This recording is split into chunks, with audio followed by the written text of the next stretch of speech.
to Footsteps. I'm Rachel. And I'm Sarah, and this week we're talking about Jesus on trial. If you remember last week, we started to talk about Jesus at the Last Supper. Well, at that time, Judas Iscariot had been paid to betray Jesus. And while they're part of the way through the meal, Judas goes and betrays Jesus to the chief priests. I'm going to carry on with the story. We're going to miss a little bit out, and I'll just tell you what happened. Because after their meal, the disciples and Jesus went to the Garden of Gethsemane, and they went there to pray. And the soldiers came to get Jesus there, and Judas betrayed Jesus with a kiss.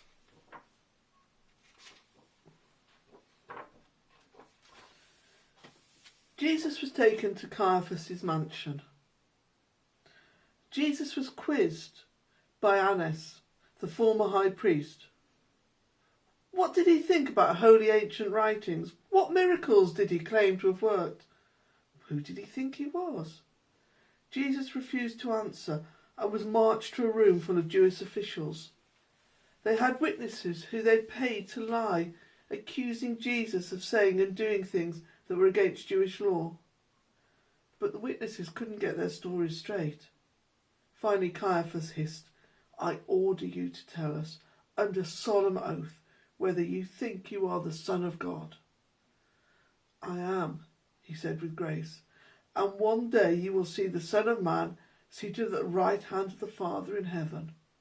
"Blasphemy!" roared Caiaphas, a satisfied gleam in his eye. Blasphemy was the crime of lying against God, for which the punishment was death. In triumph, the Jewish elders had Jesus blindfolded. They slapped and kicked him, shouting, "Prophesy for us now, Messiah. Guess who hit you?" And in the morning they had Jesus brought in front of the Roman governor, Pontius Pilate. Only he could approve an execution. The news spread around the city and an enormous crowd gathered outside. Pilate asked Jesus many more questions. "Are you really a king? Have you been plotting against the Roman government? Have you been planning a rebellion?" Perplexed, Pilate couldn't find that Jesus had done anything wrong. He ordered that Jesus also be questioned by Herod, the ruler of Galilee, who was in Jerusalem at that time. But Herod couldn't find Jesus guilty of anything either. Even Pilate's wife told him that she'd had a dream in which Jesus of Nazareth was innocent of all charges. "Have nothing further to do with him," she advised her husband. Pilate made his decision. He went out onto the balcony of his judgment hall and announced to the waiting crowds, "This man has done nothing to deserve death. He shall be whipped and let go." And Jesus was dragged off for his punishment.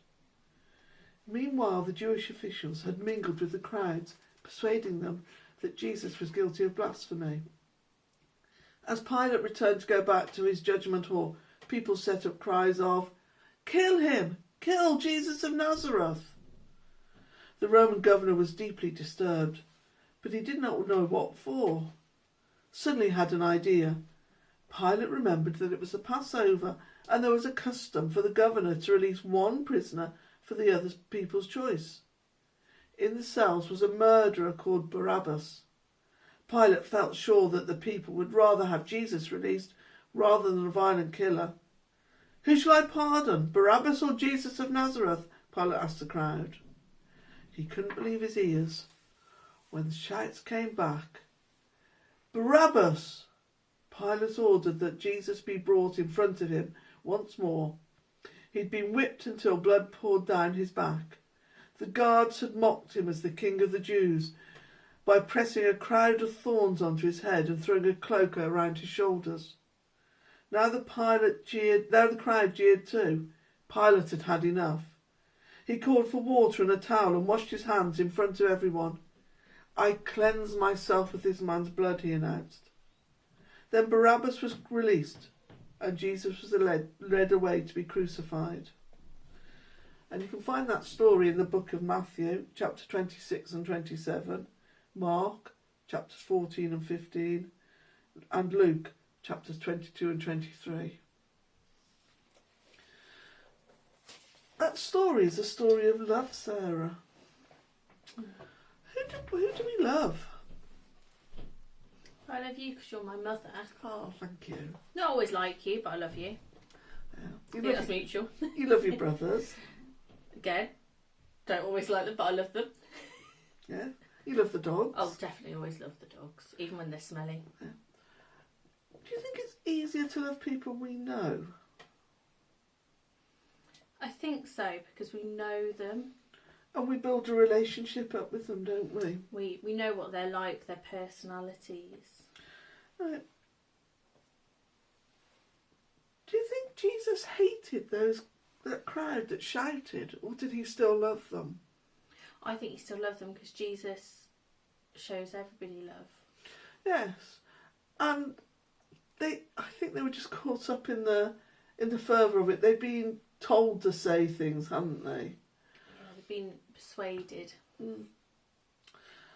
So normally we show love by drawing a heart. We drew hearts for Valentine's Day, didn't we? But you've got a different thing in front of you. What have you done a cross? So before we talk about the craft and explain why I've got 2 crosses and why we're going to do a third, I'm going to read another story.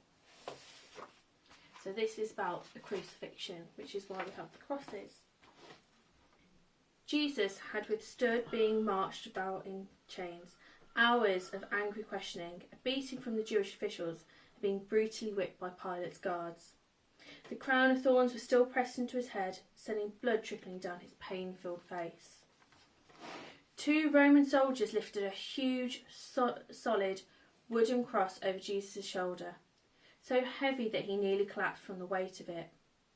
Then Jesus staggered onwards through the streets of Jerusalem and down towards the hill outside the city, where he and 2 other criminals were to be executed. Thousands of people lined the way, watching the procession. Jesus wheeled himself forwards, heavy step after heavy step. But eventually he crashed into the dust, utterly exhausted. The angry guards dragged a strong man from the crowd, called Simon of Cyrene, and ordered him to carry the cross instead. People in the crowd yelled insults and spat on Jesus as he stumbled by. But Jesus sought sight of the sorrowful faces of many friends he had made too. Many of the women were weeping.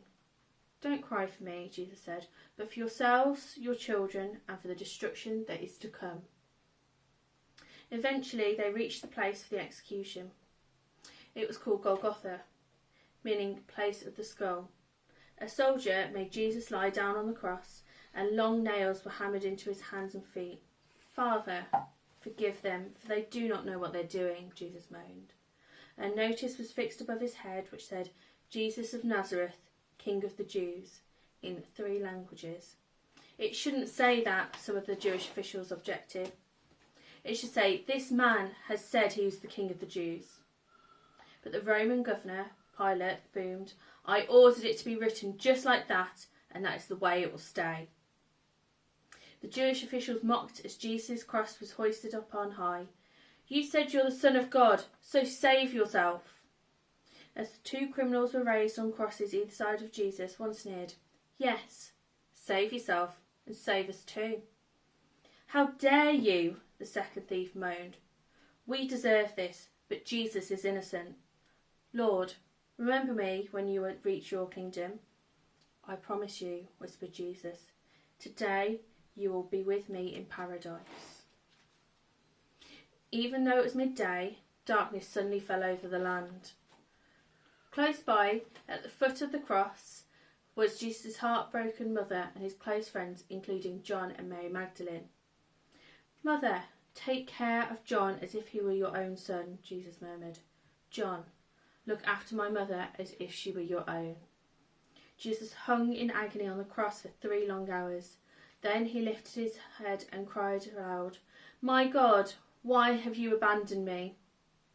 Somebody rushed to lift a stick with a sponge on the end that had been dipped in wine so he could have a drink. Jesus cried out again, "Father, I give up my spirit into your hands. It is finished." And his head dropped. At that very moment, the earth rumbled and shook, and rocks split open. People said that the great curtain in the temple ripped from top to bottom. Others said they saw graves open and spirits rise from them.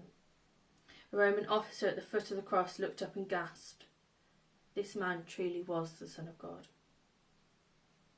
And that can be found in Matthew chapter 27, Mark 15, Luke 23 and John 19.